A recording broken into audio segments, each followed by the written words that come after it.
Class 9 का 2.2 chapter है polynomial, exercise है 2.2 यानी दूसरा चैप्टर पोलिनोमियल फाइंड करना है। ठीक है, फाइंड द पोलिनोमियल।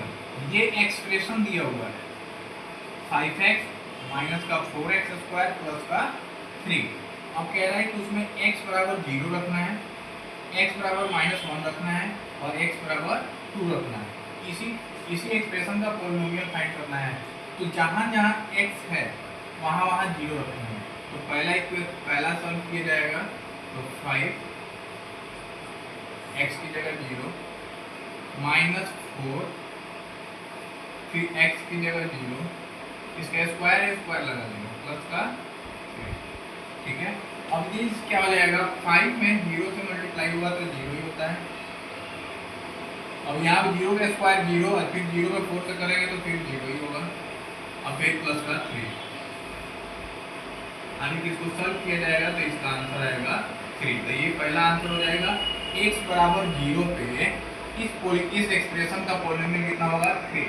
उसी तरीके से अब x बराबर माइनस का 1 रखना है, माइनस का 1 तो 5x यानी कि 5 माइनस का 1 -4 -1 का स्क्वायर प्लस का 3।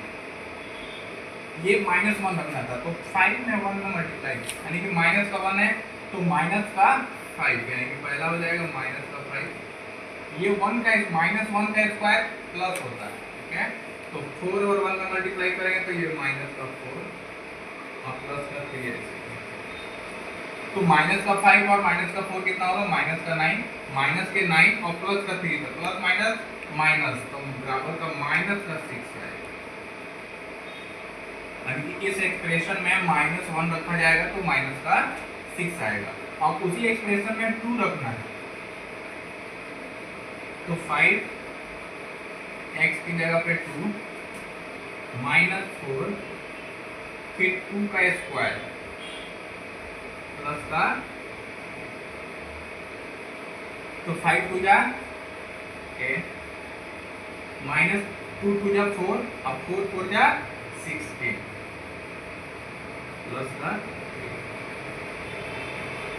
अब प्लस ये कितना है प्लस वाला दो टर्म है तो ये 13 हो जाएगा और ये माइनस वाला एक टर्म है 16 तो 13 16 में से 13 जाएगा तो माइनस का 3। ठीक है, तो क्वेश्चन नंबर 2 है एक्सरसाइज 2.2 का ही क्वेश्चन नंबर 2। अब इसमें कह रहा है कि फाइंड द P0 P1 और P2। तो ये एक्सप्रेशन दिया हुआ है Py इक्वल टू का y स्क्वायर माइनस का y प्लस का 1 यानी कि एक बार 0 रखना है, एक बार 1 रखना है, एक बार 2 रखना है।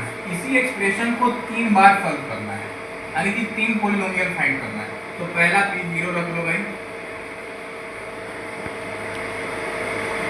तो 0 का स्क्वायर -0 प्लस का 1 तो इसका आंसर तो 1 हो जाएगा पहला। दूसरा रखना है P1 यानी कि 1 का स्क्वायर माइनस का 1 और प्लस का 1। अब -1 और प्लस 1 कट जाएगा, 1 का स्क्वायर क्या होगा इसका भी आंसर 1 ही होगा। अब 2 रखना है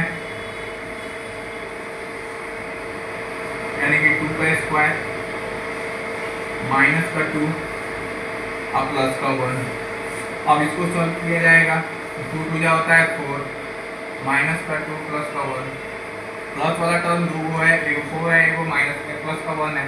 इसको सॉल्व करेंगे तो कितना हो जाएगा 4 1 8 5 और 5 में से 2 गया 3 यानी कि 3 आंसर इसका आ गया। ठीक है, ये क्वेश्चन नंबर 3। अब इसमें वेरीफाई करना है, यानी कि 0 लाना है। 0 आ जाए ये पोलिनोमियल है, 0 नहीं आए तो ये वेरीफाई नहीं होगा। यानी कि क्या रखना है x की जगह तो माइनस का 1/3 यानी कि x यहाँ भी है और x यहाँ भी है। तो सबसे पहले p माइनस का 1/3 देखो यहाँ पे 3 है और इनटू माइनस का 1/3 माइनस है तो ब्रैकेट में कर लो, कोई दिक्कत नहीं है। तो कितना सॉल्व करेंगे तो 3 इंटू माइनस का 1/3 प्लस का 1 अब ये 3 से 3 कट गया, ये -1 और ये -1 ये भी कट जाएगा तो बराबर कर दीजिए, यानी कि ये वेरीफाइड हो गया। इसको लिखेंगे वेरीफाइड, ये वेरीफाइड। ऐसा ही क्वेश्चन 3 का सब क्वेश्चन बनाना है।